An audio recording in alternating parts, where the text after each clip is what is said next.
Assalamualaikum. Kak Syidah, boleh dengar suara saya?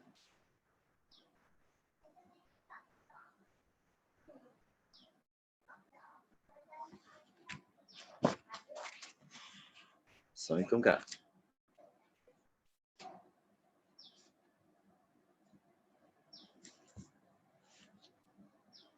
Boleh dengar suara?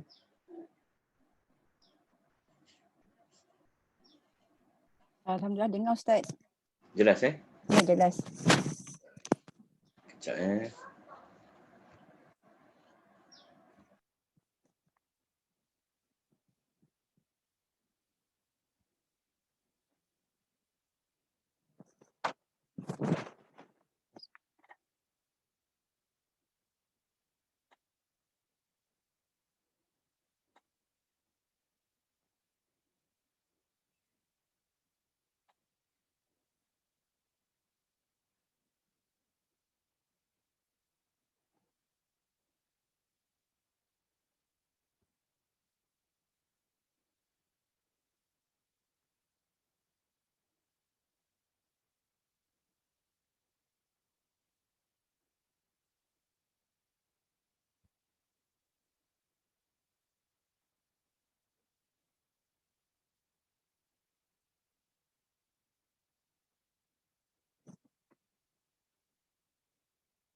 Satu minit lagi kita akan mulakan. Baik Ustaz. Suara saya jelas tak Ya, jelas Ustaz. Alhamdulillah. Alhamdulillah. Mohon sahabat mute-kan ya. Sebab saya dah mute-kan, ada juga yang on. Kalau nak buka video, tolong pastikan tutup aurat dengan sempurna ya.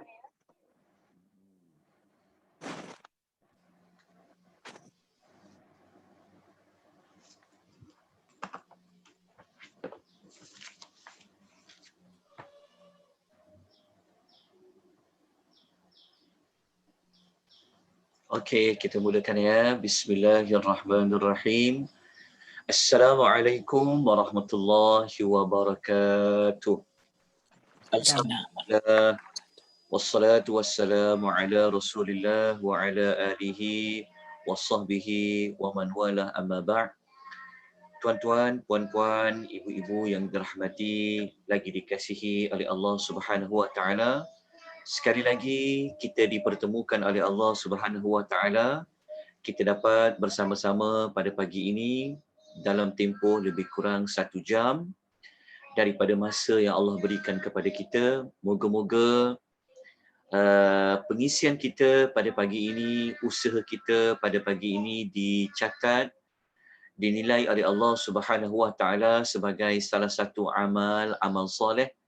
Semoga pembelajaran kita pada pagi ini diberikan kebaikan yang banyak oleh Allah, iaitu keberkatan, dan semoga Allah Ta'ala melapangkan dada kita, Allah Ta'ala membuka pemikiran kita, Allah memudahkan urusan kita pada pagi ini supaya kita dapat belajar dengan tenang, supaya ayat-ayat Allah Subhanahu Wa Ta'ala ini dapat meresap ke dalam jiwa dan hati kita. Dan yang paling penting, marilah kita mengambil beberapa pelajaran, beberapa pengajaran daripada ayat-ayat yang disebutkan oleh Allah Subhanahu wa taala di dalam surah Ar-Rahman, yang mana surah Ar-Rahman ini adalah surah yang membuktikan, yang menunjukkan, yang menjelaskan kepada kita bahawa Allah Taala itu adalah Tuhan yang Maha Pemurah, yang mana pemurahnya Allah ini tidak hanya setakat di dunia, tetapi pemurahnya Allah Subhanahu Wa Taala ini, rahmannya Allah ini sehinggalah ke hari akhirat. Dalam masa yang sama, marilah sama-sama kita memperbanyakkan rasa syukur kita kepada Allah Subhanahu Wa Taala dengan Allah Ta'ala memerintahkan kita berulang-ulang di dalam surah Ar-Rahman ini, diulang permohonan, tuntutan kita bersyukur melalui pengulangan ayat fabi ayyi ala rabbikuma tukadziban sebanyak 31 kali. Jadi semoga ibu-ibu, puan-puan sekalian telah pun mencari bilangan ayat ataupun mencari ayat-ayat yang telah kita ulas pada hari Selasa yang lalu. Baik, kita masuk kepada ayat yang pertama. Ayatnya berbunyi, A'udzubillahi minasyaitonirrajim. Bismillahirrahmanirrahim. Ar-Rahman. Okey. Kita baca pada ayat yang pertama. Allah Subhanahu wa taala menyebutkan tentang Ar-Rahman. Ar-Rahman. Okey, Ar-Rahman adalah yang Maha Pemurah. Okey, kalau tuan-tuan dan puan-puan tengok di skrin tu, okey, cuba lihat perkataan, atau saya warnakan. Cuba tengok perkataan Ar-Rahman, dia ada sebenarnya, kalau tulisan dia ada alif nun. Dekat Ar-Rahman ni sebenarnya dia ada, lepas huruf mim tu kan dia ada tanda panjang kan. Sebenarnya itu adalah huruf alif. Jadi bunyinya adalah, kalau ikut asal, Rahamim, Raham, Rahim, Rahama, Rahima. Tapi dia ada perkataan alif nun di belakang. Ditambah alif nun jadi bunyinya Ar-Rahman. Okey. So Ar-Rahman ni, seperti mana yang telah pun kita ulas kelas-kelas sebelum ini, maka saya tak perlu nak mengulang semula. Tetapi Ar-Rahman di sini kita ambil dalam nota tu, kalau ikut As-Sa'di, okey, kalau kita ikut Sa'di ni, dia menunjuk apa? tengok perkataan yang saya gariskan di skrin ni. Okey. Ni dia merujuk kepada perkataan saya gariskan dengan warna tulisan warna hijau. Nampak tak tu depan, nampak Okey, menunjukkan apa? Betapa luasnya rahmat, betapa luasnya pemberian dia, betapa melimpahnya kebaikan dan betapa melimpahnya kurniaan Allah. Okey, itu Ar-Rahman. Okey. Kemudian limpahan rahmat Allah tadi, kebaikan Allah tadi, pemberian Allah itu, sebab tu kita terjemah yang Maha Pemurah. Kita faham kalau manusia pemurah adalah manusia yang suka memberi. Okey? Allah yang Maha Pemurah, dia merujuk kepada pemberian Allah, kebaikan yang telah Allah berikan kepada manusia, kurniaan kepada Allah. Okey, kurniaan bentuk apa? Pemberian dalam bentuk apa? Kalau kita tengok dalam nota tu, kita boleh warnakan. Yang pertama, pemberian Allah ada yang berkaitan dengan apa? Nikmat keduniaan.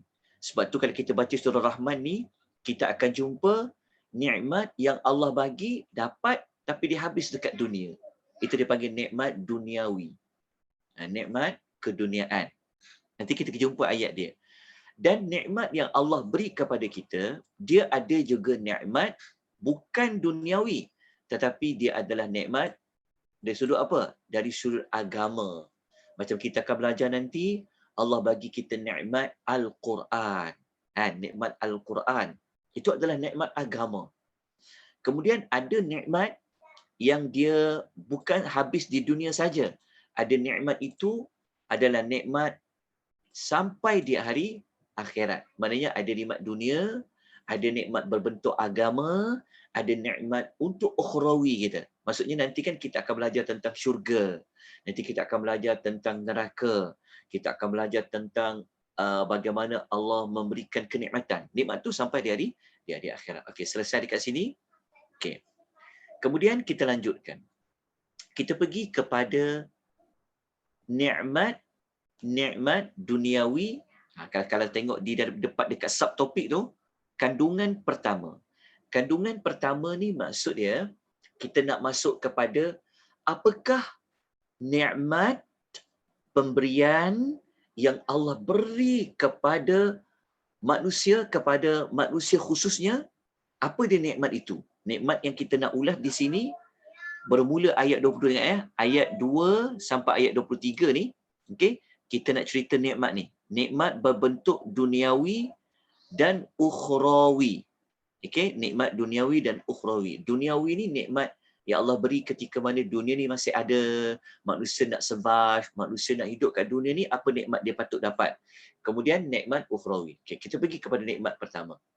Nikmat pertama, kan, kalau kita tengok susunan ayat Quran, surah Ar-Rahman, nikmat banyak dalam surah Ar-Rahman ni. Tetapi nikmat yang pertama sekali yang Allah sebut dalam surah Ar-Rahman, iaitu pada ayat yang kedua. Okey, ayat nombor 2. Okey, ayat nombor 2. Tapi ayat nombor 2 ni adalah nikmat pertama. Nikmat pertama apa? Masya Allah. Nikmat apa? Allah mengajarkan kepada kita apa? Mengajarkan kepada kita Al-Quran. Okey, kita berhenti sejenak di sini. Maksudnya kita hayati, kita renung, kita berfikir dengan baik, kan. Kita bertanya pada diri kita, dalam banyak-banyak nikmat yang Allah beri kepada kita ni, kan, nikmat yang pertama sekali disebutkan oleh Allah di dalam surah Rahman apa? Nikmat apa? Nikmat diajarkan Al-Quran. Sedangkan kalau kita baca pada ayat nombor 3 nanti, cuba tengok ayat nombor 3 dulu. Kalau kita tengok ayat nombor 3 dekat muka surat nombor 7 dalam nota, ataupun kalau ibu-ibu tengok depan skrin pun, kita tengok, kan. Nikmat pada ayat nombor 3, tapi nikmat nombor 2. Tengok nikmat nombor 2. Nikmat nombor 2 apa? Nikmat nombor 2, selepas Al-Quran, nikmat Allah ciptakan manusia. Kan, tengok Allah ciptakan manusia. Allah cipta manusia. Okey. Kalau kita maksudnya Maksudnya begini, kenapa susunan ayat jumpa tentang Quran dulu, barulah jumpa cerita tentang manusia. Kalau kita bandingkan ayat nombor 3 dengan ayat 2 surah Rahman, kan? Sebelum Allah cerita manusia, Allah bagi dulu tentang Quran. Kenapa? Maksud dia, dalam banyak-banyak nikmat Allah, bukan Allah ciptakan manusia itu dulu. Tetapi nikmat Allah, Allah cerita tentang Al-Quran dulu. Okay, maksud saya adalah, kalau kita belajar ilmu susunan, tertib ayat, kalau Allah sebut itu dahulu, maknanya itu mesti ada sebab. Maksud dia ayat 2 surah Rahman, Allah sebut tentang Al-Quran yang telah Allah ajar kepada manusia. Lepas tu nikmat yang kedua, Allah ceritakan tentang khalaqal insan. Allah cerita tentang ciptakan manusia. Jadi, kalau kita buat perbandingan antara nikmat diajar Quran dengan nikmat manusia itu Allah cipta, yang mana lebih tinggi? Nikmat Quran ke nikmat cipta manusia? Kan? Susah juga nak jawab. Tapi kalau ikut susunan dia, sudah tentulah nikmat Al-Quran itu Allah Ta'ala sebut yang pertama daripada nikmat cipta manusia, maknanya nikmat Quran itu lagi besar daripada Allah menciptakan manusia. Okey, tetapi dia ada kaitan. Quran dengan manusia ni tidak boleh dipisahkan. Sebab tu nanti kita akan ulas. Kan, kalau orang tanya, kenapa Allah cerita Quran dulu baru nak ciptakan manusia? Kan, sepatutnya manusia dululah, barulah Allah Ta'ala cerita pasal Al-Quran. Betul tak? Siapa nak baca Quran? Kan, tentu kita kata jawapannya adalah manusia. Betul tak? Jadi tapi persoalan dia adalah, kenapa Allah sebut Quran dulu baru sebut cipta manusia? Dia ada sebab. Tapi manusia dengan Quran, dia tak boleh pisah-pisahkan. Tengok ya, ayat nombor 2 pasal Quran, ayat nombor 3 pasal manusia. Dia dekat-dekat sebelah-sebelah. Bermakna Al-Quran dengan manusia tidak boleh dipisahkan di dalam hidup. Okey. Tetapi Allah nak ceritakan kepada kita, manusia, nikmat yang utama yang ada pada kamu adalah Al-Quran. Okey, nanti kita akan jawab soalan tersebut. Okey, simpan soalan dia. Kenapa Allah cerita pasal Quran terlebih dahulu, baru Allah cerita pasal manusia. Nanti saya akan jawab soalan tu, tapi kita baca dulu. Kita patah balik kepada ayat tentang nikmat diajarkan oleh Allah tentang Al-Quran. Okey, nikmat nombor 1. Okey, diajarkan Al-Quran. Okey. Kita baca ayat dia. A'udzubillahi minasyaitonirrajim. 'Allamal Quran. 'Allamal Quran. Okey, dia ada 2 patah perkataan. 'Allama maksud apa? Allah lah, dialah yang telah mengajarkan. Okey, tengok. Pegang perkataan ni. 'Allama merujuk kepada Allah yang telah mengajarkan. Mengajarkan kepada kita apa? Al-Quran. Al-Quran. Al-Quran tu apa? Quran lah. Kita tak nafikan. Kalau sebut Quran, Quran. Okey. Okey. 2 patah perkataan ni, okey, Allah kata allamal Quran, yang telah mengajarkan kepada kita Al-Quran. Okey. Jadi kita kena berpegang bahawa selama ini yang pandaikan kita baca Al-Quran, yang pandaikan kita faham ayat Quran, yang pandaikan kita baca tafsir Al-Quran, yang pandaikan kita boleh tadabbur ayat-ayat Al-Quran, semuanya itu berasal daripada apa yang Allah ajar sebenarnya. Betul. Kalau Allah tak buka minda kita nak belajar pun susah. Kalau Allah tak buka hati kita pun susah. Maknanya di sini kita berpegang kepada apa? Al-Quran yang dapat kepada kita pada hari ini adalah semua itu datangnya daripada tunjuk ajar Allah Subhanahu wa taala kepada kita. Allah yang memudahkan lidah kita untuk sebut. Allah yang memudahkan bibir kita untuk bergerak. Allah yang memudahkan segala-galanya. Tetapi perlulah belajar. Okey. Kemudian kalau kita tengok dekat sini, kalau kita pergi pada tafsiran ayat dia, tengok tafsiran ayat dia. Okey. Apa maksud Allah telah mengajarkan kita Al-Quran? Dia ada dua. Kata As-Sa'di, salah seorang ulama tafsir kontemporari, dia kata, Allah mengajarkan Quran ni maksudnya apa? Allah mengajarkan para hambanya, kita ni hambanya, apa dia? Tentang apa ni? Lafaz-lafaz. Lafaz-lafaz maknanya yang kita sebut ayat tu. Baris huruf dia, baris atas, baris bawah, baris depan, kan?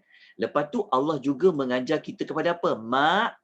Makna Al-Quran. Allah mengajar kita makna. Okey, maksud dia kalau kita belajar makna tu apa? Makna tu macam kita belajar faham ayat Quran ni, macam kita belajar surah Rahman ni, kita belajar makna.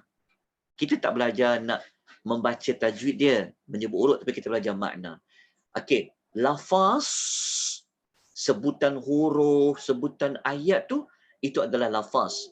Makna, macam kita belajar tafsir dan sebagainya. Okey. Ayat dia sebenarnya mudah je faham. Ayatnya mudah saja faham. Maksudnya, kalau orang tanya, kata apa kalau kita nak bertanya diri kita sendiri, kita kata, dalam banyak-banyak nikmat rahmat Allah yang paling besar, yang paling utama, yang Allah membuktikan kepada kita betapa rahmatnya dia kepada kita, betapa kasihnya Tuhan kepada kita, Allah sebut dulu, iaitu nikmat kamu dapat belajar membaca Al-Quran. Kamu dapat faham Al-Quran, itu adalah nikmat dari Allah Subhanahu wa taala. Okey, kita baca apa kata Dr. Wahbah. Tengok Wahbah Zuhaili kata apa? Kenapa sebut Quran dulu, dia kata. Dia kata, kenapa sebut nikmat Quran dulu? Dia kata, nikmat Al-Quran disebutkan paling pertama. Paling pertama kerana apa? Kerana ia adalah nikmat agama. Saya gariskan. Nampak saya gariskan depan skrin tu? Apa dia? Kenapa? Kenapa sebut Quran dulu? Kenapa tak sebut cipta manusia dulu? Kan manusia ni penting. Kan manusia tu dia nak baca Quran. Okey, kita sebut sebab dia. Tapi di sini kenapa sebut yang pertama? Kerana dia adalah nikmat agama yang paling agung dan yang paling pokok sekali. Okey, ini bermakna. Ini bermakna ibu-ibu, tuan-tuan dan puan-puan yang Allah rahmati sekalian, sepatutnya nikmat agama ni lah, nikmat Al-Quran ni lah sepatutnya kita cari dia, betul tak? Kita nak rasai nikmat tu, betul tak? Sepatutnya nikmat yang pertama ni lah, nikmat yang paling pokok sekali, nikmat yang paling agung, sehingga kan disebut yang pertama surah Rahman ni lah, merupakan nikmat yang sepatutnya kita semua kena cari, kita semua kena rebut, kita semua kena dapatkan dia. Tetapi sayang, 1000 kali sayang, apa nikmat yang orang cari? Ya orang sanggup keluarkan duit yang banyak. Ya orang sanggup habiskan masa dia. Ya orang sanggup ke hulu dan ke hilir. Kan, apa dia nikmat orang cari? Orang lebih mencari nikmat dunia, bukan salah, tak salah. Tak salah cari nikmat dunia sebab Allah memang ciptakan dunia untuk kita. Tetapi kita telah meninggalkan prioriti dia. Kita telah meninggalkan aulawiyat dia. Yang paling utama dalam hidup kita ini, yang kita perlu habiskan masa kita, yang perlu kita habiskan tenaga kita, wang ringgit kita, adalah dengan kita merasai nikmat Al-Quran. Macam mana nak rasa nikmat Quran? Kalau kita cari, kan orang berusaha mencari nikmat nak makan. Dia puas belajar macam mana nak masak, nak belajar menu ni lah, nak belajar resepi ni lah. Betul lah. Sebab apa? Sebab dia nak rasai nikmat makan. Tak salah. Memang itu yang Allah beri. Tetapi seusaha kita punya nak cari makan sedap ni, sanggup cari kedai yang jauh, survey menu tu kan contoh. Kenapa usaha itu kita tidak gunakan seperti mana kita usaha untuk mencari nikmat Al-Quran. Wang ringgit kita sanggup cari guru kat sini dan ke sana, cari kelas-kelas belajar Al-Quran, cari dia. Betul tak?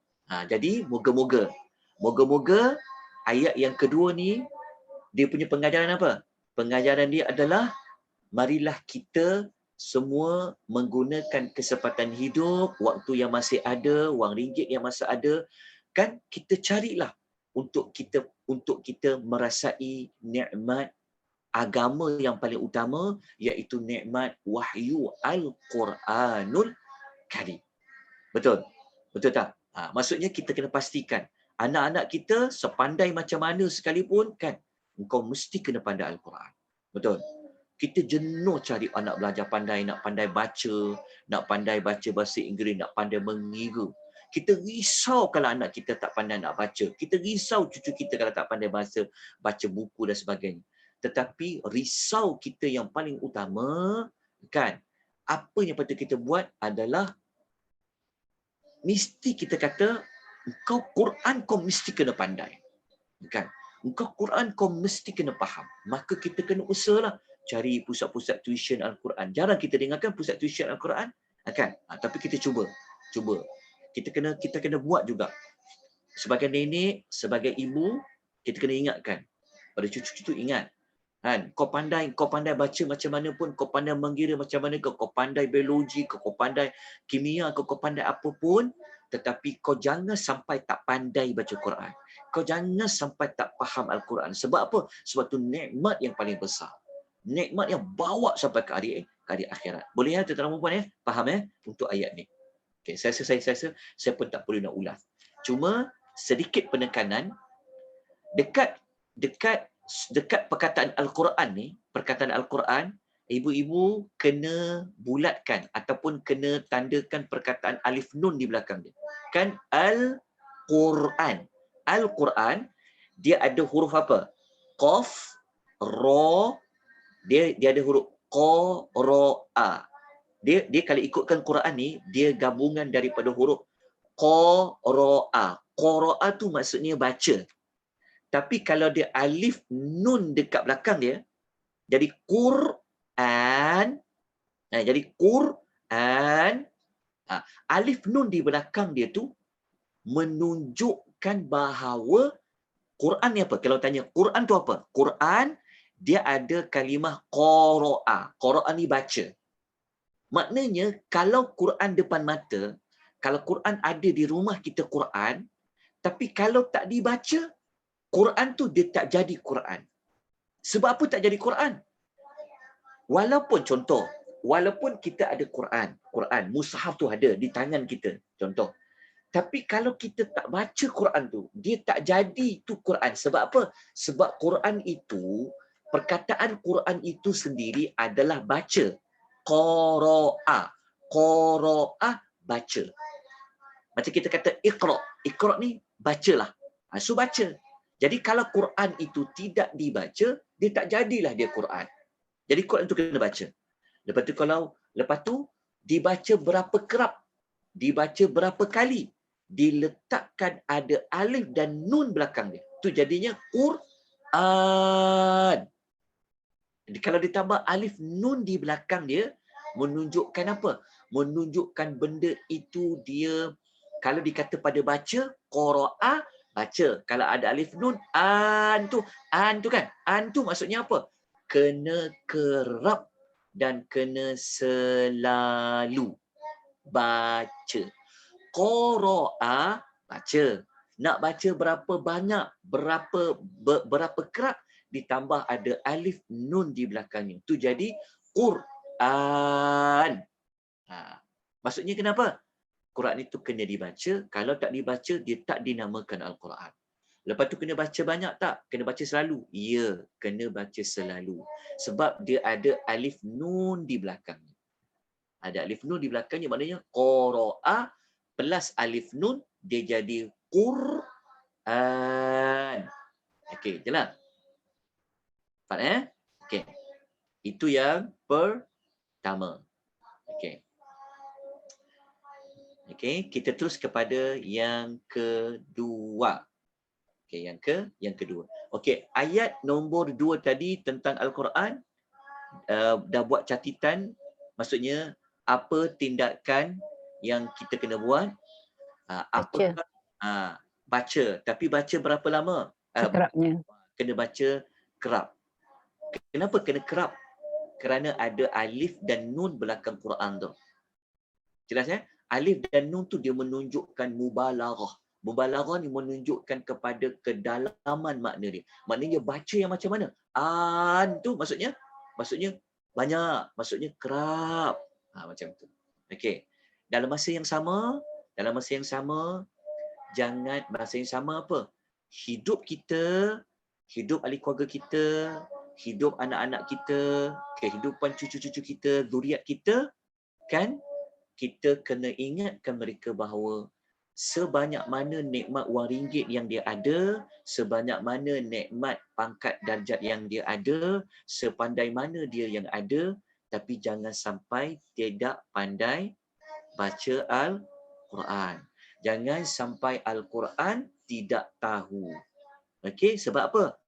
Sebab dalam banyak-banyak nikmat yang paling besar dalam hidup manusia adalah kalau kita boleh membaca Al-Quranul Karim. Kalau kita dah dapat nikmat rumah yang selesa, dah dapat nikmat keluarga yang cukup, betul. Kita dapat nikmat kerja dah bagus, kita dapat nikmat jiran-jiran yang bagus dan sebagainya, tetapi kalau tak pandai baca Quran, kalau tak faham Al-Quran, ya Allah, nikmat itu merupakan nikmat yang, maksudnya apa? Maksudnya hidup ni dia tidak akan lengkap. Maksudnya kita telah kehilangan nikmat yang paling besar. Okey, dapat itu dia punya tindakan dia. Okey, kita masuk ayat yang ketiga. Khalaqal insan. Khalaqa maksudnya Allah yang telah menciptakan daripada manusia tiada kepada ada. Ni nikmat kedua ya. Tengok saya dah warnakan biru tu nikmat nombor 2, iaitu penciptaan manusia. Khalaqa telah diciptakan. Siapa dia? Insan. Insan tu siapa? Insan tu adalah manusia. Kita insan. Okey. Ingat tak soalan yang saya minta tanya tadi tu? Kan? Kenapa Allah cerita nikmat diciptakan manusia itu nombor 2 setelah Allah cerita tentang nikmat diajarkan Quran? Kenapa? Kenapa Allah tak cerita dulu manusia dicipta baru sebut Al-Quran? Tapi kenapa Quran dulu baru cipta manusia? Kenapa? Hikmahnya kenapa? Para sarjana, para ulama, mereka mencari hikmah sebab kenapa Allah sebut dulu Quran baru cipta manusia. Dia seperti ini ya. Kalau kita nak buat rumah kan, kalau kita nak buat rumah, sebelum tu kita perlu ada apa dulu? Ataupun sebelum kita nak buat mana-mana bangunan, kita perlu ada apa terlebih dahulu? Tiang, Ustaz. Ialah sebelum tiang tu dia mesti ada apa? Mesti dia ada macam layout Design dia. Yes, design dia. Right, correct, design. Dia mesti ada design dulu. Contoh kita katakan, saya nak buat rumah lah. Mesti kita fikirkan, nak buat rumah ni bentuk dia macam mana ya? Betul tak? Nak buat 2 tingkat ke? Nak buat bentuk dia macam mana? Betul tak? Jadi design dia tu, layout dia tu, dia diumpamakan seperti mana Allah sediakan dulu Quran. Faham tak? Jelas, faham tak? Maksud dia, sebelum Allah cipta manusia, kalau manusia ni hidup, betul, sebelum Allah ciptakan manusia, Allah dah siapkan dulu dia punya manual dia punya panduan. Maksudnya apabila manusia hidup saja, dia dah ada panduan tu. Macam kita rumah, nak bina satu bangunan, kita perlu buat layout dia, kita perlu buat design dia. Betul. So Al-Quran boleh dikatakan kita nak bagi faham dia seperti mana sebelum Allah ciptakan manusia, Allah dah letak garis panduan dia. Manusia ni kalau dia nak hidup kat muka bumi ni, dia perlu rujuk apa? Kalau dia nak buat rumah tadi, dia perlu rujuk design yang telah dibuat. Betul, nak buat bangunan kalau design dulu. Kan? Macam orang nak buat, macam orang nak buat perumahan, dia ada design dulu macam mana. Jadi Al-Quran ni, kenapa Allah cipta Quran dulu? Maknanya Quran itu adalah sebagai panduan, sebagai rujukan untuk manusia kalau dia hidup, dia nak teruskan hidup, dia nak hidup macam mana kat muka bumi ni, lepas tu dia nak pergi ke alam yang berikutnya, pergi kepada alam yang berikutnya, dia perlu rujuk apa? Dia perlu rujuk Al-Quran yang telah pun Allah Subhanahu Wa Ta'ala sediakan untuk manusia tu. Okey, jelas? Dapat faham? Jelas Okey. Jelas Ustaz. Saya harap jelas tu. InsyaAllah. Dan dalam erti kata yang sama, dalam erti kata lain, Al-Quran dengan manusia ini dia tidak boleh dipisahkan. Seperti mana kita kata design, layout bangunan itu mesti kena rujuk dia supaya dia jadi bangunan yang kita kendaki. Jadi manusia ni dia dengar Al-Quran, dia memang tak boleh pisah. Tak boleh dipisahkan.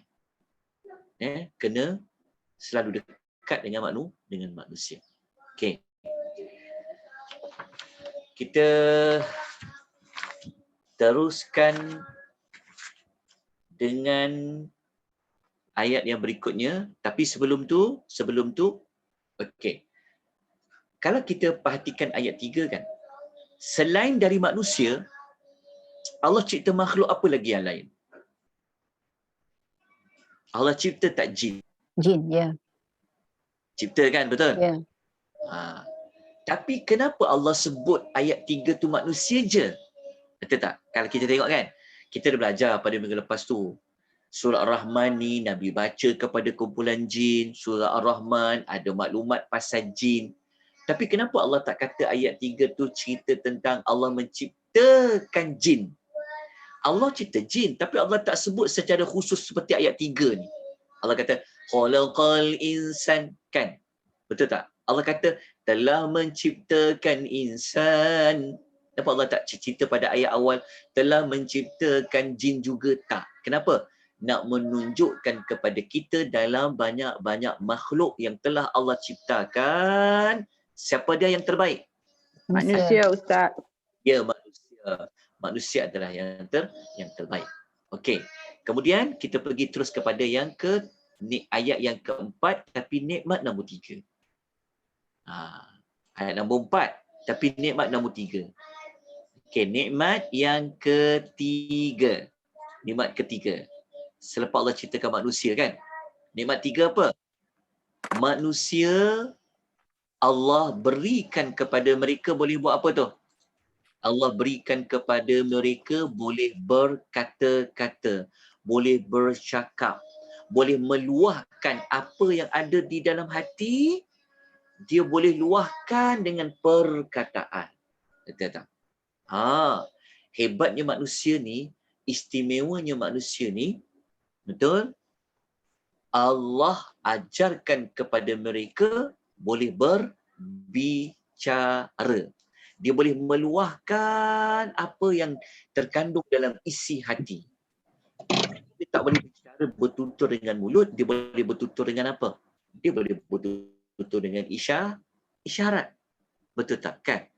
Jadi manusia ni, antara nikmat dia, Allah berikan dia boleh bercakap. Bercakap dengan macam-macam dialek dia boleh bercakap. Betul tak? Kalau kat Malaysia saja dah berapa dialek dah kita dengar. Dialek apa, logat dia, logat tu, bahasa dia guna. Betul tak? Tapi orang terlupa yang dia boleh bercakap tu, yang dia boleh meluahkan hati dan perasaan yang terkandung dalam jiwa dia tu, sebenarnya itu adalah merupakan nikmat dari Allah. Okey, kita baca dulu ayat dia. Allamahu, yang telah mengajarkannya. Nya tu, maksudnya siapa tu? Manusia lah. Al-bayan. Al-bayan tu apa? Berbicara, berkata-kata. Okey. Maksud ayat tu kita tengok Ibnu Katsir kata apa? Dia kata Allah memudahkan penyebut Al-Quran oleh makhluk dan memudahkan keluarnya huruf-huruf dari tempatnya. Okey, kalau kita nak gabungkan ayat 4 ni dengan ayat pasal Quran yang ayat nombor 2 tadi tu, kita boleh katakan kalau kita nak gabungkan, kita nak masih lagi nak cerita topik pasal Quran tadi kan? Topik pasal Quran tadi, Allah mengajarkan kita berbicara ni maksudnya apa? Allah mengajarkan kita boleh menyebut huruf-huruf alif, ba, ta, tha, jim, kha sampai habis. Sama ada 28 ataupun 29 huruf hijaiyah. Dalam erti kata umum, Allah lah yang memudahkan lidah kita, bibir kita untuk kita berkata-kata, bercakap, berbicara dan sebagainya. Okey. Cuba kita bandingkan dengan makhluk lain. Cuba kita tengok macam kucing lah makhluk paling dekat dengan kita kan. Dia bercakap tak? Orang boleh faham tak? Kucing ni dia nak luahkan. Tapi Allah tak beri dia boleh berbicara. Betul tak?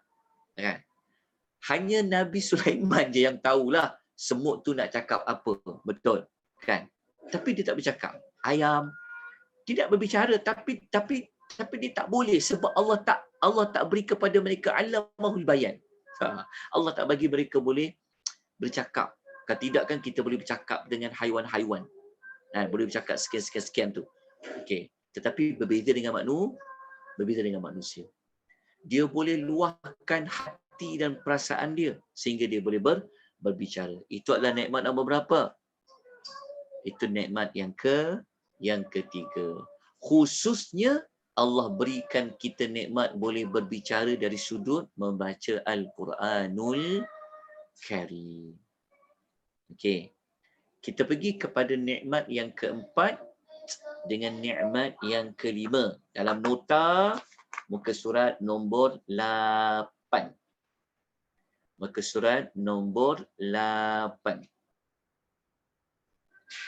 Okey, jelas dah yang tadi tu? Nikmat yang kedua, nikmat yang ketiga, nikmat yang keempat.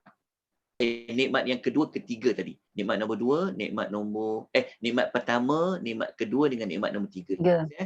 Okey, dia punya paksi dia pada Al-Quran, manusia diciptakan lepas tu pandai berbicara. Kalau kita nak kaitkan dengan topik Quran tadi tu, yang boleh berbicara allamahul bayan tu, iaitu Allah yang memudahkan lidah kita untuk menyebut ayat-ayat Al-Quran, untuk diluahkan, untuk disebutkan. Kalau kita mengambil makna umum, kita boleh bercakap apa sahaja. Itu pun Allah yang memberikan nikmat tu kepada kita. Okey, jelas ya nikmat tu. Okey. Habis nikmat yang pertama, yang paling penting sekali, iaitu nikmat Quran, diciptakan manusia, lepas tu nikmatnya boleh Allah berikan kita boleh meluahkan hati dan perasaan tu.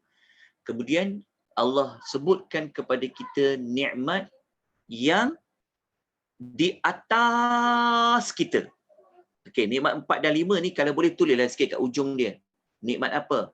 Nikmat yang ada di atas kita. Nikmat yang ada atas kita. Nikmat atas tu maksud nikmat apa? Kalau kita kan berada di bumi. Ni Allah nak cerita nikmat yang ada di atas kita.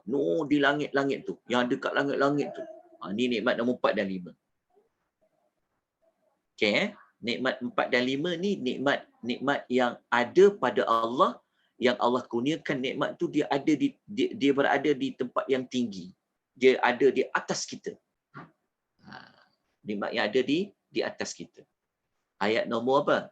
Ayat nombor 4 dengan ayat nombor 5. Okey. Nikmat apa? Yang pertama, kita baca ayat dia. Ayat nombor 5. Asy-syamsu. Asy-syamsu tu maksudnya apa? Asy-syamsu adalah matahari. Nikmat yang ada di atas kita di langit yang tinggi adalah matahari. Lepas tu, kenapa Allah sebut matahari dulu? Ada sebab. Wal qamaru. Qamar iaitu nikmat apa? Bulan. Bulan. Okey, nikmat bulan. Okey. Okey Hayati, dengar tak suara saya? Dengar Okey. Hayati baik-baik. Okey. Nikmat matahari. Pertama Allah sebut. Baru nikmat bulan. Okey. Nikmat matahari dan nikmatnya bulan. Okey. Kita berhenti untuk kita hayati ayat ni. Allah kata nikmat matahari dan nikmat bulan. Okey. Nikmat matahari tu dengan nikmat bulan ni tau. Untuk kita lebih faham dia. Okey. Nikmat matahari dan bulan. Okey, matahari dan bulan ni apa nikmat matahari pada kita? Apa fungsi matahari kepada kita? Ada cikgu sains tak? Cahaya, membekalkan cahaya. Membekalkan cahaya. Lagi apa matahari? Apa nikmat matahari? Banyaklah. Banyak Ustaz. Kita tak dapat nak cerita lah kan. Okey. Dan kita faham matahari merupakan antara planet ataupun matahari merupakan makhluk Allah yang besar jika dibandingkan dengan planet-planet yang lain. Betul tak? Antara matahari dengan bumi besar adalah matahari. Okey, kita faham. Jadi kena untuk hayati ayat ni kan, elok kalau ada pengongsian, kalau ada cikgu-cikgu yang mengajar sains, yang dia mengajar tentang matahari, kan, kita belajarlah. Minta dia cerita apa nikmat matahari, kalau tak ada matahari ni jadi apa, kalau matahari ni, contoh kalau matahari ini dia tak terbit daripada matahari kalau dia tak terbit daripada timur, betul tak?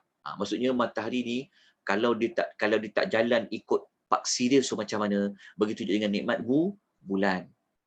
Bulan ni adalah nikmat di waktu malam, matahari nikmat di waktu siang.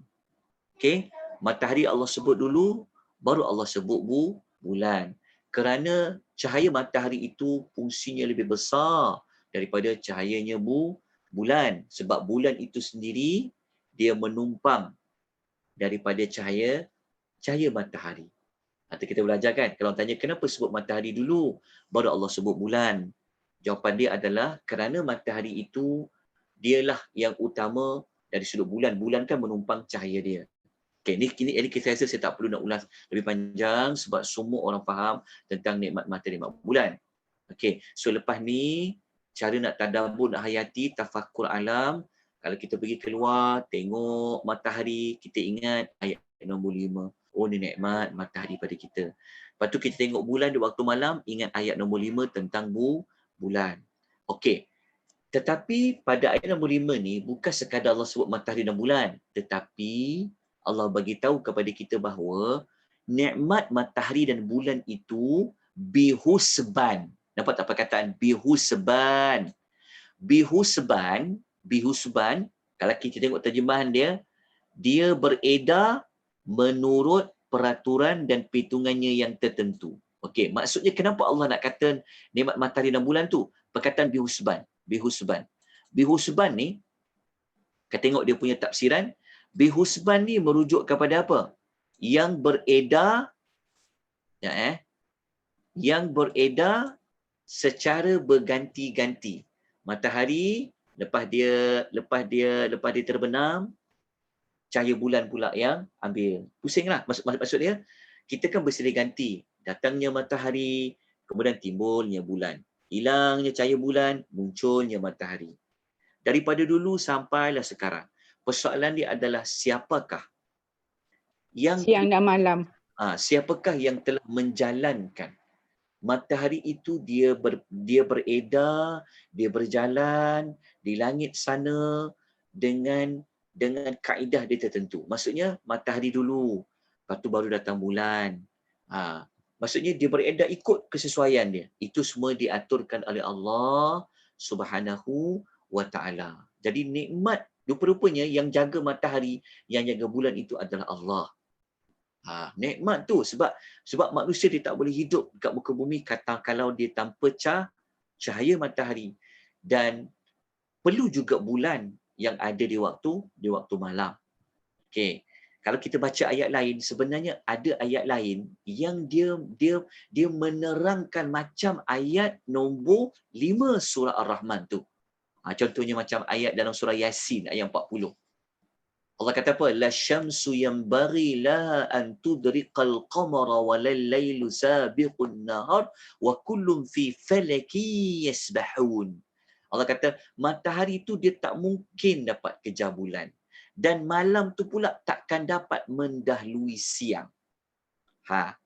Lepas tu Allah kata tiap-tiap satu dia beredar terapung-apung di orbitnya masing-masing. Okay, soalan dia adalah siapakah yang menguruskan, yang mentadbir, yang memastikan cahaya itu ada di waktu siang dan dia akan tenggelam di barat, yang bulan itu muncul di waktu malam? Jawapannya adalah Allah.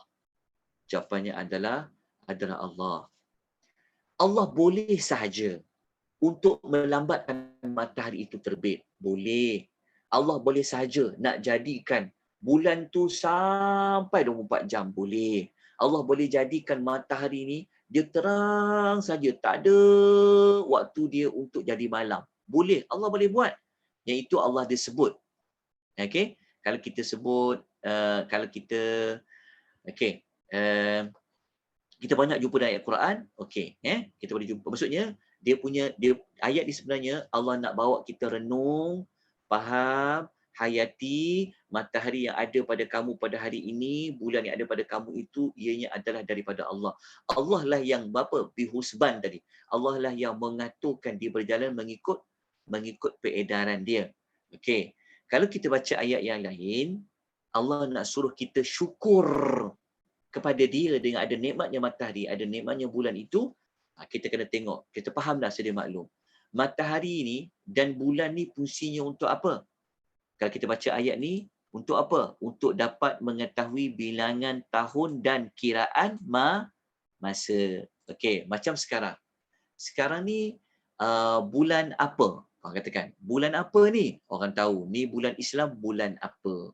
Kan? Ada orang dia ikut kiraan matahari.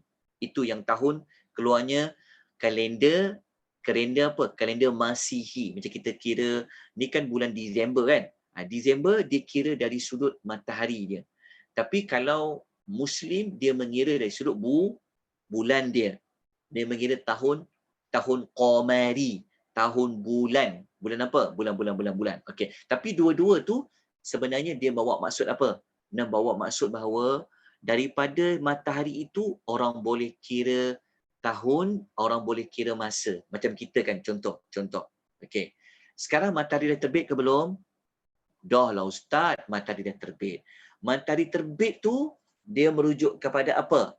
Merujuk kepada waktu duha bermula. Betul.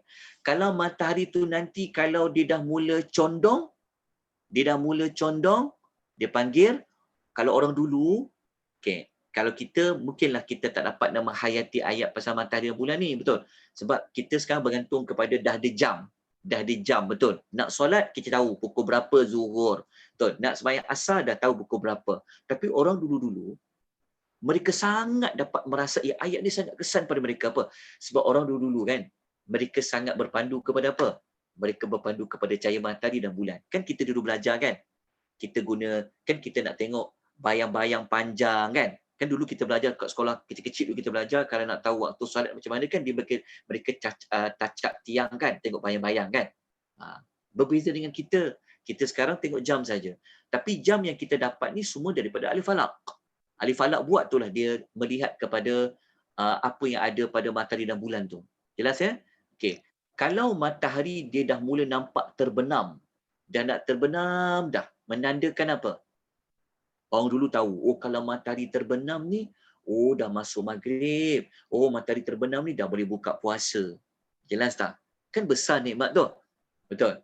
Apabila malam, keluarnya bulan di waktu malam, orang dulu, mereka memang perlukan cahaya, mereka sangat memerlukan cahaya bulan tu. Dan masih sama orang faham, bulan ni dah menunjukkan apa? Malam. Begitulah yang Allah nak sebutkan kepada kita. Okey. Jelas ya? Jadi maksudnya, adanya matahari, adanya bulan, dia membantu kepada kita apa? Kita dapat nikmat bilang tahun dan kira masa. Bayangkan, kalau kita tak boleh nak kira tahun, tak kira masa, ke tak pening kita semua? Betul tak? Rupa-rupanya kalender yang keluar kepada kita yang kita selalu nak, kita mesti rujuk kalender, betul tak? Kadang-kadang hari pun tak ingat kalau tengok kalender. Kan? Kalender tu sendiri dia terhasil daripada adanya nikmat matahari dan adanya nikmat bulan. Kan selalu tengok kalender. Kan hari apa ni? Kan? Minggu yang keberapa ni? Betul tak? Dah masuk bulan apa? Apabila kita tengok kalender tu, kita faham, oh Masya Allah, inilah yang ada pada nikmat matahari, inilah yang ada pada nikmat bulan. Allah boleh buat tak nak jadikan matahari tu sepanjang hari? Boleh. Allah boleh buat tak bulan itu sepanjang malam? Jawapannya adalah boleh. Tapi kerana nikmatnya untuk manusia, sesuai pada tubuh badan manusia, sesuai dari sudut fizikal manusia, sesuai dengan kejadian alam ini, maka Allah lah yang telah menjalankan, yang telah mengaturkan, yang telah menguruskan matahari dan bulan. Dia mesti beredar, berputar, mengikut orbitnya yang telah pun Allah tetapkan kepada kita. Maknanya banyak tak sumbangan Allah? Banyak tak kurniaan Allah kepada kita? Yang kita tak sedar, yang kita tak perasan. Ada orang dia asyik salahkan Allah sahaja. Banyak nak salahkan Allah. Tapi selama ni, ya Allah bagi dia nikmat-nikmat ini, ya Allah, terlalu banyak. Kenapa saya nak ulang-ulas benda ni, nak ulang-ulang? Kerana nak membuktikan tentang nama Ar-Rahman tu. Nama Ar-Rahman tu, Rahman Allah yang luas sangat, yang banyak sangat. Okey, dalam masa yang sama, saya nak tanya, matahari ni, semua manusia di alam ni dia dapat tak? Mungkin dia tak start lagi. Dia dapatlah kan, alam kan? Betul tak? Dia dapatkan nikmat matahari dengan nikmat bulan kan? Ya. Ada tak Allah pilih-pilih? Tidak. Ada tak Allah pilih? Oh, orang yang menyembah patung-patung, dia tak dapat nikmat matahari. Orang yang menyembah Allah saja dapat nikmat matahari. Tak ada, semua dapat kan? Itu kita ulas tempoh hari. Rahman ni adalah rahmat Allah yang tidak bertepi. Rahmat Allah yang tidak memilih kasih. Rahmat Allah dekat Ar-Rahman itu, nikmat yang Allah beri tak kira kepada apapun tindakan agama Allah beri ketika mana di dunia. Semua dapat. Menunjukkan kasihnya Allah. Menunjukkan rahmannya besarnya Allah. Ar-Rahman itu dari sudut pemberian dia. Okey. Kita pergi nikmat 6 dan 7. Ini yang terakhir sekali kita nak belajar pagi ni, nikmat 6 dan 7. Okey, nikmat 6 ni dia ada kaitan dengan nikmat. Kalau dalam ni saya tulis dia tentang bintang kan. Wan najmu wasyajaru. Okey. Bintang. Okey. Okey. Kita tengok ayat yang ke-6, tapi dia ada nikmat 6 dan nikmat 7. Saya pisahkan nikmat-nikmat tu supaya nanti kita akan dapat tahu, oh rupanya banyak nikmat Ar-Rahman tu. Sebab tu saya pisahkan. Saya tuliskan dia punya nikmat. Okey, nikmat 6 nikmat nombor 6. Okey, nikmat 6 dengan nikmat nombor berapa? Nikmat nombor 2, nikmat nombor 7. Okey. Nikmat 6 ni apa? Nikmat 6 adalah nikmat dari sudut bintang. Nikmat nombor 7, nikmat apa? Dalam ni dia terjemah pohon kayu. Nanti kita akan ulas tentang perkataan pohon kayu. Okey, baca ayat dia. Wan najmu. Wa ni dan tu maksud dia apa? Dan tu maksudnya nak menyambung balik nikmat yang kita belajar tadi, nikmat nombor 5 tadi. Maksudnya Allah kata, dan ni merujuk kepada apa? Tadi dah sebut nikmat matahari, lepas tu nikmat bulan, dan nikmat apa? Dan nikmat wan najmu.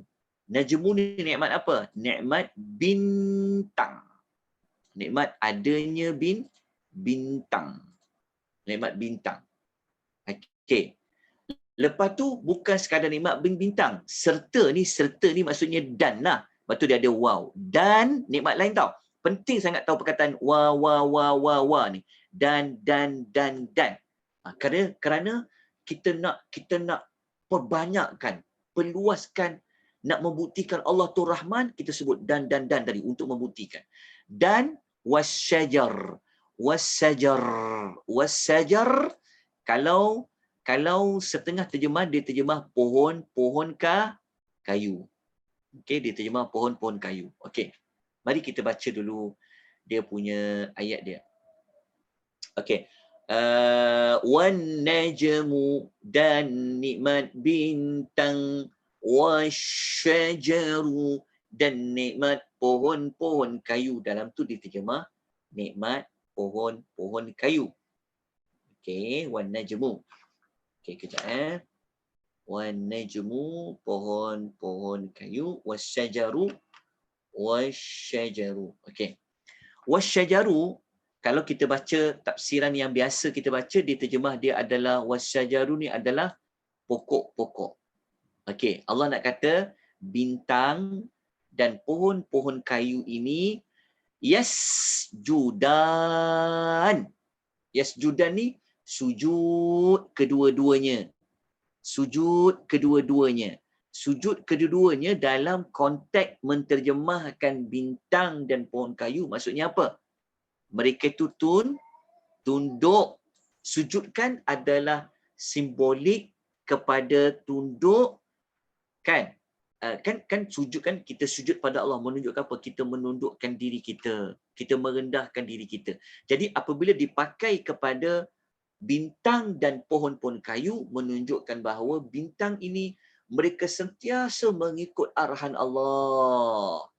Pohon-pohon kayu yang ada dekat muka bumi ni, mereka juga sentiasa tunduk kepada Allah. Tunduk kepada Allah tu maksudnya apa? Tunduk kepada Allah tu maksudnya apa? Maksudnya Allah kata, bintang ni, bintang kita sedia maklum, bintang merupakan salah satu lagi nikmat Tuhan yang kalau orang dulu, mereka memang merujuk kepada bintang. Sebab bintang ni memang digunakan untuk apa? Kalau orang nak berlayar di laut, kalau orang nak berlayar di dekat darat, mereka akan merujuk kepada apa? Merujuk kepada bintang. Bintang dia keluar di waktu malam. Bintang ni 3 fungsi kan? Kita baca Al-Mulk tempoh hari. Masih ingat? Bintang digunakan untuk menghias langit. Bintang digunakan untuk merejam. Bintang digunakan untuk penunjuk arah. Kita mungkin feel kita, penghayatan kita, mungkin kita tak rasa sangat nikmat bintang tu. Betul tak? Sebab kita kan sekarang malam dah. Malam pun terang. Sebab apa? Sebab kita ada lampu-lampu. Betul? Jadi kita tak dapat feel. Tapi kalau orang dulu, kalau ketika mana ayat di Quran diturun, orang-orang Arab dulu, mereka dapat rasai nikmat tu. Sebab apa? Sebab mereka dulu kan gelap. Mereka tak ada elektrik macam kita kan. Jadi cara mereka nak bagi terang, mereka akan Allah jadikan bintang. So bintang tu menjadi sebagai satu panduan, petunjuk untuk mereka berjalan. Lepas tu mereka rujuk bintang dulu. Tapi kita kena ulang-ulang supaya nikmat tu meresap dalam jiwa kita. Tapi kita kena tahulah nikmat bintang tu sebagai apa. Kemudian pula pohon-pohon kayu. Okey. Pohon-pohon kayu yang ada di muka bumi ini, mereka tunduk dan patuh kepada Allah Subhanahu wa Ta'ala. Okey. Pohon kayu ni, saya rasa saya tak perlu ulas dengan panjang lebar sebab semua orang faham pohon kayu. Contohnya macam ni. Allah Ta'ala ni, sebenarnya Allah Ta'ala lah yang telah menguruskan. Okey, pokok, engkau tumbuh, hasil dia banyak mana. Betul tak? Allah lah yang menjalankan pokok tu. Tak ada siapa pun yang urus. Kita, walaupun kita tanam pokok, walaupun kita tanam pokok kayu, kita tanam pokok, kita cuma, bukan kita yang menghidupkan, betul tak? Bukan kita yang pastikan dia nak tinggi mana, rendah bagaimana. Kita cuma boleh kawal dari sudut nak potong daun ke, betul tak? Kita nak bajakan ke, tapi kita tak boleh kawal buah tu untuk keluarkan buah dia. Kita tak boleh kawal buah tu masaknya bila, betul tak? Cuma kita boleh jaga dari sudut tak nak dia dimakan ulat ke, yang tu kita boleh jagalah. Tapi pada hakikatnya yang menguruskan pokok-pokok itu, jawapannya adalah Allah. Allah yang menguruskan pokok-pokok tu. Pokok-pokok hijau inilah yang memberikan oksigen kepada kita. Allah boleh saja untuk pastikan pokok itu kalau oksigen, tapi tak boleh sebab memang Allah telah aturkan begitu. Okey, jadi dekat sini kita kena menghayati bahawa nikmatnya bintang dan juga adanya nikmat pohon-pohon kayu yang masing-masing mereka tunduk kepada Allah. Tunduk ni maksudnya apa? Mereka ikut apa yang telah Allah aturkan. Mereka berbuah ketika musimnya, Allah yang aturkan. Allah yang memerintahkan keluar banyak mana dia punya hasil dia, pokok ni membekalkan apa kepada kita dan sebagainya. Itu semua berada di bawah aturan, berada di bawah perintah Allah, berada di bawah pemerhatian Allah Subhanahu wa taala. Jadi itulah nikmat yang berapa? Yang ke-6 dan yang ke-7 yang Allah berikan kepada kita sehinggalah kepada hari ini. Jadi cukuplah dengan kadar ini sebab ayat ni mudah saja nak faham. Tapi kalau nak lebih faham, kita kena belajar sains sikit. Kita kena belajarlah sains tu dari sudut fungsi pohon-pohon kayu pada kita, apa fungsi dia, supaya apa? Supaya kita dapat hayati ayat surah Rahman ni. Yang ni perlukan orang sains yang cerita pada kita. Mungkin kita perlukan satu hari nanti perkongsian maklumat daripada orang-orang yang mempunyai ilmu dari sudut ini untuk cerita pada kita. Kalau pokok-pokok ni begini, kalau pokok ni tebang jadi apa, betul tak? Kalau pokok-pokok ni dia tiada kat muka bumi ni, dia jadi apa fungsi pokok tu, kita kena belajar tu supaya kita dapat menghayati dengan lebih mendalam dalam jiwa kita. Apabila kita tengok pokok di sekeliling kita, kita teringat ayat nombor 6. Kan? Apabila kita teringat pokok tu ayat nombor 6 ni, kita teringat kebesaran Allah. Kita teringat nikmat Allah. Masya Allah. Kan? Bayangkan kalau pokok-pokok hijau tidak ada pada kita. Macam mana kita nak bernafas? Macam mana kita nak dapat oksigen? Betul tak? Kan? Dan rupa-rupanya di sekeliling kita pun banyak penuh nikmat Allah. Nanti kita akan sambung lagi insya-Allah. Ya? Kita akan sambung lagi nanti pada hari Selasa yang berikutnya. Kita akan sambung sejam lagi untuk saya akan buat pengulangan balik semula. Lepas tu kita sambung kepada nikmat yang berikutnya. Ya. Okey, kalau ada soalan nanti boleh tanya. Ada soalan ke? Siapa tanya soalan silakan. Ada soalan tak? Nak tanya. Yang ni ayat ni mudah saja. Dia tidak susah Ustaz. Ya. Yang ayat ke-6 tu kan berkenaan dengan pokok-pokok tu bermakna setiap pokok-pokok tu dia nak buah banyak mana, dia nak besar banyak mana, daun dia banyak mana, putik dia banyak mana, semua itu perkiraan Allah lah Ustaz yang dalam tu. Ya. Itu semua daripada Allah yang aturkan, Allah yang uruskan. Tapi bukanlah kita serahkan pokok tu hidup sendiri, kita kena tanam lah. Tapi nak menunjukkan bahawa apa? Nak menunjukkan bahawa wasyajaru, pokok-pokok kayu itu semuanya adalah daripada aturan Allah. Kita berjalan, kadang-kadang kita tak perasan, kita tak dapat lihat kebesaran Allah. Sedangkan sekeliling kita jumpa pokok-pokok. Kan? Ya. Tapi endah dengan tak endah je, acuh dengan tak acuh je. Ya. Tapi lepas ni kalau kita baca surah Rahman, tindakan dia apa? Lepas ni renunglah pokok tu, tengok sejenak, ingat balik ayat-ayat yang kita baca surah Rahman ni. Ya. Supaya apa? Supaya kita dapat rasakan diri kita ni selalu dekat dengan Allah. Allah ni selalu ada dengan kita. Jadi kita nak tahu Allah tu selalu ada dengan kita, Allah tu yang berkuasa dan sebagainya. Antaranya kita boleh melihat alam-alam yang ada di sekeliling kita. Assalamualaikum Ustaz, nak tanya lagi satu. Assalamualaikum warahmatullahi. Al-Bayan ayat 4 tu, spesifik dia apa ya? Al-Bayan. Al-Bayan spesifik dia maksud dia. Al-Bayan tu kalau kita belajar dia macam Al-Bayyinah. Bayyinah ni boleh menerangkan, menjelaskan. Maksud dia Al-Bayan ni adalah apa sahaja yang manusia dia boleh bertutur. Manusia boleh bertutur, dia boleh bercakap. Manusia ni bercakap, dia bertuturkan daripada hati dia. Kan? Kalau hatinya terbukuk apa, dia luahkan dengan mulut dia tu, yang dia boleh bertutur, membicara, meluahkan hati dan perasaan dia tu, itulah al-bayan. Termasuklah kita boleh berbicara, bercakap, menyebut huruf-huruf Al-Quran. Kan kita belajar kan tempat keluar huruf. Kan kita belajar kan makharijul huruf. Orang belajar tajwid dia tahulah tempat keluar huruf. Huruf Quran ni dia ada daripada lidah, Makhraj. makhraj, ada daripada hidung, Ya. ada daripada halqum. Jadi macam kita nak sebut huruf kan. Ya. Keluarnya bunyinya itu macam mana boleh, kalau itu adalah al-lamahul bayan. Itu adalah dari Allah. Betul? Atau kita nak sebut huruf, kita nak gerakkan, kita nak sebut huruf dhad, nak letak dia kata dhad, yang menggerakkan lidah kita ke kanan, ke kiri. Kita belajar tajwid kan, mesti muncung gigi, macam-macam lah, letak lidah kat tepi, lidah kat kanan dan sebagainya. Kalau kita nak kaitkan dengan nikmat terbesar tadi, itu di antara nikmat al-lamahul bayan yang besar. Kerana Allah lah yang memberikan kita boleh bercakap sebagainya. Khususnya pasal Quran. Tapi kalau kita nak ambil umum, apa sajalah yang kita berbicara, yang orang pun boleh faham, itu al-lamahul bayan. Assalamualaikum Ustaz. Assalamualaikum warahmatullahi wabarakatuh. Ya, pasal pokok-pokok ni termasuk juga lah dengan rumput-rumput Ustaz. Rumput-rumput nanti kita akan jumpa ayat satu lagi, Bu. Maksudnya kalau macam kita cabur rumput ke kita cantas pokok buah hiasan tu berdosa tak Ustaz? Boleh ke tak boleh lah maksud dia.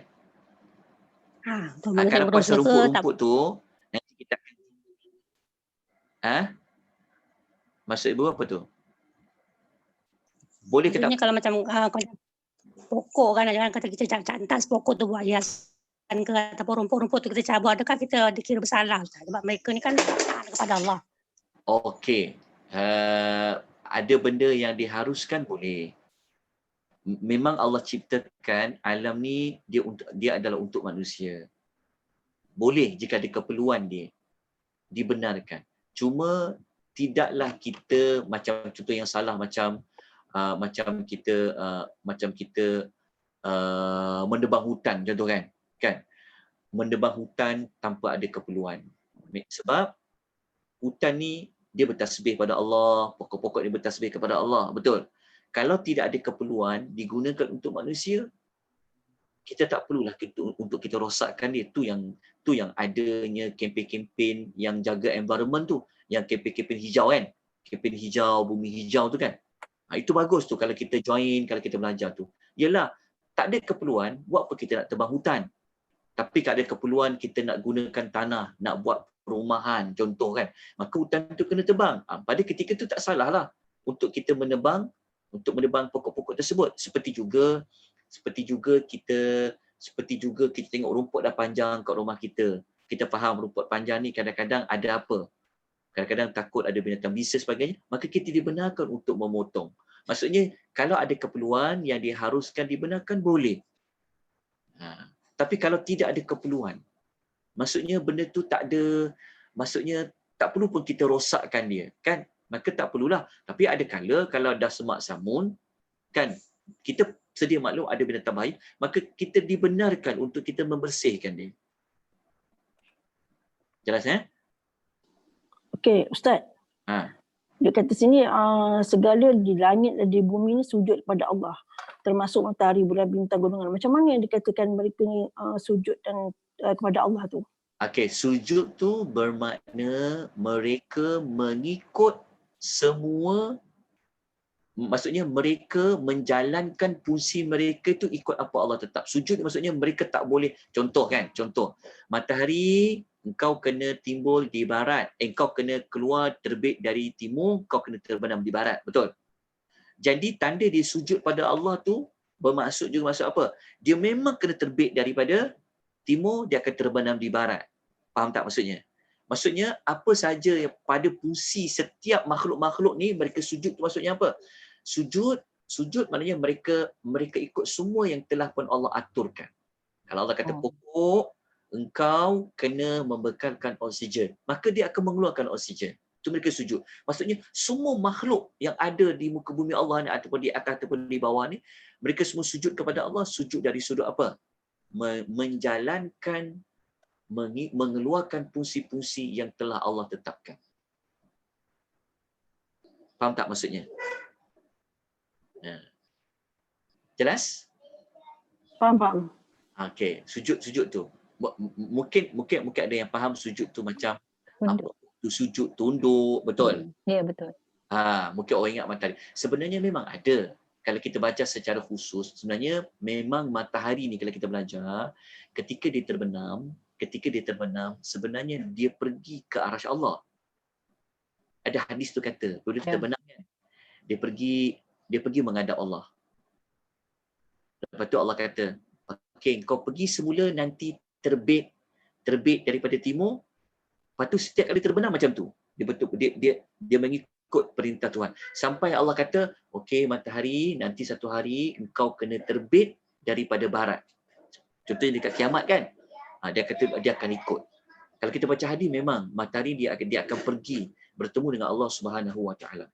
Bentuk bagaimana kita tak tahu. Jelas ya? Ya. Memang kadang-kadang kita nampak pokok tu gambar macam gambar nampak pokok tu sujud lah. Kan? Wallahu ta'ala alam bagaimana bentuk dia secara fizikal yang kita nampak tu.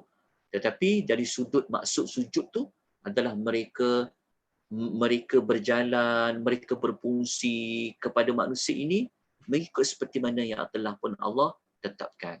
Mereka kena tunduk, mereka kena pasrah dan mereka kena ikut apa yang telah pun Allah tetapkan kepada mereka. Itu maksudnya sujud. Okey, ada soalan lain? Okey, kita jumpa lagi nanti insya-Allah ya. Hari apa? Jumaat Jumaat ni ada Ustaz? Ada. Ada. Okey, insya-Allah Jumaat nanti lah kita jumpa. Kita buat je Selasa Jumaat walaupun sekejap. Ya. Tapi kita kerap tu kita kena banyak. Alhamdulillah. Okay. Sikit-sikit tapi lekat lah insya-Allah. InsyaAllah. So kalau mungkin kita kena buat sedikit sharing. Mungkin kita perlu cari guru-guru yang belajar bab-bab ni untuk dia kongsi pada kita sedikit lah. Kan? Ataupun tak apa. Nanti saya cari mana-mana maklumat supaya kita hayati ayat ni betul-betul. Biar Allah lekat dalam dada kita. Okey? Terima kasih Ustaz. Memang perlu tu Ustaz. Orang kata tadabbur alam juga kan? Tadabbur alam, betul. Tadabbur alam. Supaya hati kita hidup. Walaupun kita berada di luar rumah, kita masih lagi boleh ingat Allah Subhanahu Wa Taala. Ya, kita jumpa lagi nanti insya-Allah. Aku lakukan astagfirullahalazim wa billahi taufiq wal hidayah. Wassalamualaikum warahmatullahi wabarakatuh. Waalaikumsalam warahmatullahi wabarakatuh. Jazakallah Terima kasih Ustaz. Sama-sama. Jumpa Jumaat nanti insya-Allah. Jumpa lagi nanti kita ya. Ya. Thanks Syida. Bye. Terima kasih. Terima kasih Kak Syida. Sama. Terima kasih Syida. Sama Kak Nur, alhamdulillah. Bersuara lagi kita. Banyak kita dapat ini walaupun pendek je 2-3 ayat je tapi harap-harap dekatlah pada kita punya orang kata macam mana kita macam Ustaz tarafkan kita surah Al-Mulk tu insya-Allah dekatlah benda ni kan pendek-pendek. Banyak ilmu. Terima kasih semua. Okay, terima kasih Kak Syida. Sama. Assalamualaikum. Oh dia Cikgu Mina. Ada. Kepasan nama. iPhone patutlah iPhone. Oh sebab saya pakai iPhone, anak saya pakai laptop. Ada limit sekolah. Okey, terima kasih Cikgu. Ada sama-sama kita. Tu. Assalamualaikum. Salam. Jumpa lagi insya-Allah hari besok tajwid. Khamis Ustaz Endang, Jumaat Ustaz balik semula lah. Ada boleh. Okay. Terima kasih. Assalamualaikum Cikgu. Salam. Lepas ni tak ada kelas Ustaz Arif tadi Esok ada kelas Ustaz Arif ya, tajwid ya. Esok 10:30 ya. Okey, terima kasih Kak Syida. Terima kasih Syida. Terima kasih Kak Syam, terima kasih Kak Makpa. Assalamualaikum Kak Syida. Waalaikumsalam. Saya Nora. Yang tadi kan ada buat rekod tak untuk sharing kat Facebook tu, ada ke? Ya, ada insya-Allah ada. Nama apa Sarah? Apa tu? Nama apa tu? Dia punya yang kita belajar tadi yang surah Ar-Rahman tadi. Dia punya apa link ke? Link. Ada buat sharing kat Facebook ke mana-mana ke untuk tak tengok? Ada. YouTube. Kita transfer ke YouTube nanti insya-Allah. Nanti bila dah ready dah upload ke YouTube nanti saya share. Ifah dia pada mana ya Ifah? Saya Nora daripada Ulu Yang Baru. Nora. So boleh PM saya lah ya, nanti saya share. Ada kat grup mana-mana ke? Macam mana? If Nora ada dekat grup mana-mana ke untuk saya share dia punya link nanti YouTube? Nora, grup tak ada. Ini pun orang hantar ni, tu yang tengok tu. Okey, Nora boleh ambil nombor saya, nanti saya PM saya dan saya bagi dia punya link YouTube nanti. Facebook nama Syida Tak, Facebook tak ada. Okey, ambil nombor telefon saya sekarang. 019 019 62222. Ya. 4 kali 2 ya. 6 berapa kali? 4 kali 019. Tak tulis sekejap eh. Saya tulislah, dia senang sikit. Sekejap eh.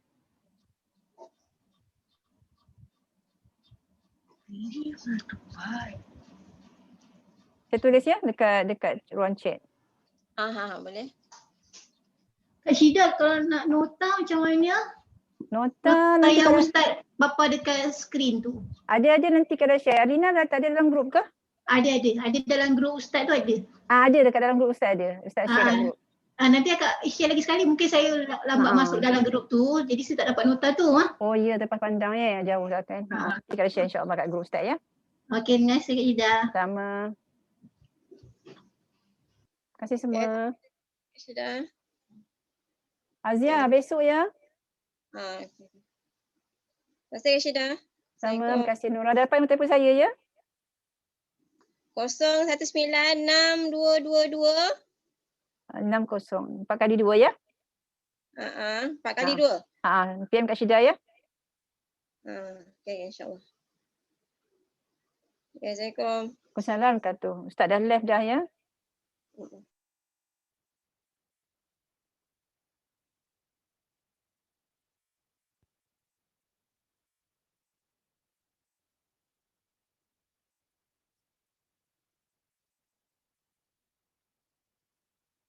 Oh, nota nanti Ifa, Nur Fatihah boleh PM Kak Syida ya.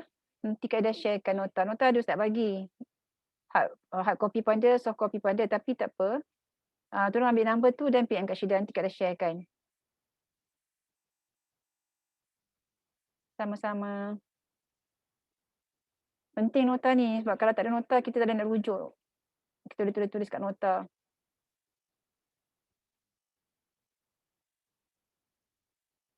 Okay, Assalamualaikum semua ya. Saya offkan sesi kita pagi ni. Assalamualaikum warahmatullahi wabarakatuh.